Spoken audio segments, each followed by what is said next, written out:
My girlfriend said, "I need space, don't contact me for a while," then posted vacation photos with her ex. I respected her wishes, changed the locks, and sold her car that was in my name.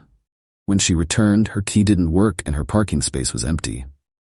Original post I, 30M. Guess I should start at the beginning. It's still kind of raw. Not gonna lie. About 3 weeks back, my girlfriend Emily, 28F, dropped a bomb via text. We'd been together nearly 2 years, living together in my apartment for the last year. Things felt okay? Maybe a bit distant lately, but nothing alarming. Or so I thought. The text came on a random Tuesday evening while I was prepping dinner. "Emily, things feel complicated and I really need some space to think, figure things out. Don't contact me for a while, please. I'll reach out when I'm ready." Oof. Gut punch. Space is never good. But okay, trying to be the understanding boyfriend, I texted back, "Okay, Emily. I understand. Take the time you need. Didn't hear anything else. Radio silence," which she asked for, right? So I respected it. Moped around the apartment for a couple of days, confused, hurt, wondered what complicated meant. Work was a welcome distraction. Then Friday night rolls around, bored, scrolling through Instagram. And there it is. A mutual friend had tagged Emily in a post. Pictures. Bright sunshine, beach, cocktails. Emily, looking ridiculously happy. Arm in arm with Jordan, 29M. Her ex, the one she swore was ancient history. Captioned something like, "Living our best lives, island getaway reunited." My blood ran cold. Space to think meant a tropical vacation with her ex-boyfriend. While asking me for no contact, the hurt morphed into something else. A cold, hard clarity. She didn't just want space. She wanted me out of the way while she test drove her old relationship, keeping me as a backup plan in my own apartment. Using my resources while explicitly telling me to leave her alone. Okay, fine. You want space? You want no contact? Granted. Saturday morning, first thing. Locks. Called a locksmith. Changed the deadbolt in the knob lock on my apartment door. Cost about $250, worth every penny for the peace of mind. Her key was now useless. The car. This requires context. About 6 months ago, Emily's old clunker finally died. She needed a reliable car for her job, social media marketing, lots of client meetings apparently, but her credit wasn't great. I agreed to help. I bought a used but very decent Mazda CX-5, maybe $18. Crucially, the loan, title, and insurance are all solely in my name. The understanding was she'd make payments to me, which she did mostly, and it was her car to use. But legally, it was 100% mine. I never added her to the title or insurance. She treated it like hers, decorated it with fluffy dice, the works.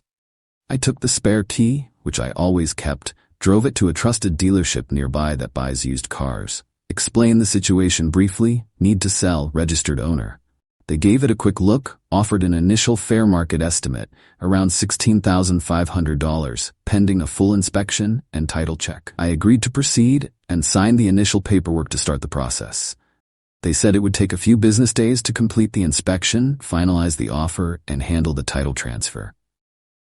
I left the car there, took an Uber home. Her designated parking spot at the apartment complex? Empty. Her stuff. Didn't touch it yet. It's still in the spare room closet. Not throwing it out, that feels petty. But she wasn't getting back into my apartment without talking to me, which she explicitly requested not to do. Felt strangely calm, like performing necessary surgery. Hurt? Yeah, deep down. Felt like a total idiot. But anger wasn't the main driver, it was logic. She asked for space and no contact. She demonstrated the relationship was over by vacationing with her ex. I was simply respecting her request and protecting my assets and my home. Now I wait. According to Instagram, the best life vacation lasts another week. Let's see what happens when she gets back and her key doesn't work. Update 1. Update 1. Well, she's back. Showtime. It happened last Tuesday evening, about 9 p.m. I, Ryan 30M, was just watching some TV, trying to ignore the knot in my stomach. Heard keys jangling outside the door, then the scrape of a key in the lock. Silence. More scraping. Frantic now. Then, pounding. Knock, knock, knock. Ryan, what is going on? Open the door. Emily's voice. Annoyed, not panicked. Yet. Took a deep breath. Opened the door just a crack, kept the chain on. She was standing there, suitcase beside her, looking tanned and upset. My key isn't working. Did something happen to the lock? No. I changed them. Calm voice. Level. Blinks. You what? Why would you do that? Me? You asked for space and no contact, Emily. I gave it to you, permanently. What are you talking about? I just needed some time. You can't just lock me out. Saw the vacation photos with Jordan. Looks like you figured things out. Her face went from annoyed to furious with a flash of panic. Cut. Emily. That was just a trip. It didn't mean anything. We're friends. Raises eyebrow. Friends who go on romantic island getaways while asking their current boyfriend for space? Got it. Ryan, don't be ridiculous. Let me in. My stuff is in there. Where's my car? Her eyes darted to the empty parking spot. Where's my car, Ryan? The entitlement was radiating off her. The sheer assumption that everything would just be waiting for her. Me. Firstly, it's my apartment. Secondly, it was never your car. It's my car, legally in my name, and I'm selling it. It's at the dealership now. Jaw drops. You're selling it? You can't do that. I paid for that car. You made payments to me towards its use, Emily. You didn't buy it. The title and loan are in my name. The sale process has started. This is insane. You're stealing from me. I'm calling the cops. She actually pulled out her phone. I just shrugged. Me. Go ahead. Call them. Explain that your ex-boyfriend changed the locks on his own apartment after you asked for no contact and went on vacation with another ex. Explain that he's selling his own car, titled and registered solely in his name. Let me know how that goes. She hesitated, phone halfway to her ear. Then her expression turned venomous. Emily. You horrible person. You planned this. Me? You planned a vacation with your ex and asked me for silence. I respected your wishes and dealt with the consequences. You don't get to keep me on standby in my own home. Suddenly another voice. Her sister, Brooke, 26F, must have been waiting in the car downstairs. She came marching up the walkway. Brooke, what is going on? Emily? Ryan, why is she locked out? Turning on the waterworks for her sister. He changed the locks. He's selling my car. He's throwing me out. Brooke, turning on me. Are you serious? After everything she's done for you, you just kick her out and sell her things? It's my apartment, Brooke, and it was my car. She asked for no contact and went on vacation with Jordan. Check her Instagram. We're done here. She needed space. You're supposed to support her, not punish her. Support her cheating on me? No thanks. She made her choice. Now she can live with it. Emily started demanding her stuff. Right now, at 9 p.m. Me. Not happening tonight. You can arrange a time to pick up your belongings. Send me a text with a date and time. I'll have them boxed up near the door. You won't be coming inside further than the entryway. You can't dictate. I can. My apartment. My rules now. You wanted no contact? This is the new contact arrangement. Text me a time. Goodbye. Close the door. Lock the deadbolt. My hands were shaking slightly. Adrenaline, anger, residual hurt, but mostly relief. It was done. The confrontation was over for now. Heard them outside for another 5 minutes, Emily yelling, Brooke trying to calm her down while probably fueling the fire. Then they left. Couple hours later, got a text. Not from Emily, from Brooke's phone. Brooke's text, Emily needs her things tomorrow, 10 a.m. Be ready. No please, no thank you, just pure demand. Replied, okay. Spent the next few hours boxing up Emily's clothes, toiletries, books, knickknacks, everything I could find. Piled it near the door, felt cleansing. The dealership called later that week, maybe Thursday, said the inspection was done. The final offer was firm at $16,350, slight adjustment for tire wear. Went down there Friday afternoon, signed the final title transfer docs, and they handed me the check. Deposited it immediately. Felt like closing a very expensive, emotionally draining chapter. Let's see what tomorrow, the pickup day, brings. Expecting more drama. Update 2. The last week has been something else. The entitlement levels just keep rising. It's almost impressive. The pickup, 10 a.m. on the dot, Wednesday, as scheduled in the previous update. Knock at the door. Not Emily. It was Brooke and their mom, Karen. Emily was waiting in the car, apparently too distraught to face me, right? Karen immediately launched into it. Tears in her eyes. Crocodile tears, I suspect. Karen, Ryan, how could you do this to her? After 2 years, she loves you. Apparently not enough to avoid vacationing with her ex while asking me for space, Karen. It was a mistake. She was confused. You should forgive her. And selling her car? That was cruel. She needs that for work. It was my car, Karen, legally mine, and her confusion led her to betray our relationship. Actions have consequences. The car is sold. Opened the door wider to show the boxes piled in the entryway. Me, here's her stuff. Take it all. Make sure you get everything, because this is the only chance. Sniffing disdainfully. We'll need to check the closets, the bathroom. Nope, you can take what's here in the entryway. I packed everything I could find. You are not coming further into my apartment. Don't be unreasonable, Ryan. What if you missed something? Me, then it's unfortunate. You can stand here, I'll stand here. Take the boxes, that's the deal. They clearly wanted to push past, maybe argue more, maybe find something valuable of Emily's they could claim I kept. Wasn't happening. They muttered under their breaths but started hauling boxes out.